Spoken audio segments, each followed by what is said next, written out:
ասում է, որ եթե քաղաքացին աղքատ է, դա իր խնդիրն է։ Ով է ասել, որ իր աղքատության պատասխանատու մենք ենք։ Ճիշտ է ասում։ Բանի համար մեկ եք պատասխանատու, աղքատ եք հարուստ, բայց օրենքները պիտի ճիշտ լինի, որ մենք կարող աշխատենք ապրենք։ Ինքը ճիշտ ասում, մարդը եղեք աղքատ, բայց պետությունն է պիտի ճիշտ ուղղի ապրի։ Թոշակները տա, հիվանդանոց տա, տեսնակ ապրում եք, թե չեք ապրում։ Հիմա իմ խելքից ես ոնց կանեմ հիվանդանոց, փող չունեմ։ Այդ պետությունը քանի մեկին տա։ Մարդկա օրինակի վիճակի է, բայց չի աշխատում, ոչ մի բան չի ուզում անի։ Ուզում անենց ապրի, օթից կախված։ Դե հիմնականում քասիպես խելքի տա քասի, բան չեք ասում։ Բայց դե յուղում աշխատատեղ չկա, ինչ անես։ Եղածա բավարարում եք, դուք ասում չեք, սոված մեռում եք, բայց էդ է էլի։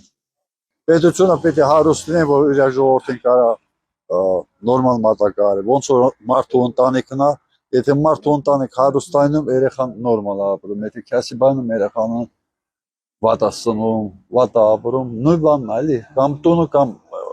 պետությունը, նույն բան։ Չէ, ճիշտ չի ասում։ Դե կառավարությունը թող միջոցներ տա, տեղեր, աշխատատեղեր բացի, էս անի, այն անի, որ ժողովուրդը աշխատեն, փող ստանան, որ լավ ապրեն։ Երկու կողմից էլ կարելի է բացասականը տեսնել, այո, եւ ժողովուրդը ոչ թե իրենց խելքից է աղքատ, ժողովուրդը իր վիճակի վերումով է ստացվել աղքատ, բայց պետության հզորացումն է նպաստում զարգացմանը եւ այսինքն աղքատությանը վերջ է դրվում։ Միանշանակ պետությունը ունի իր դերակատարում։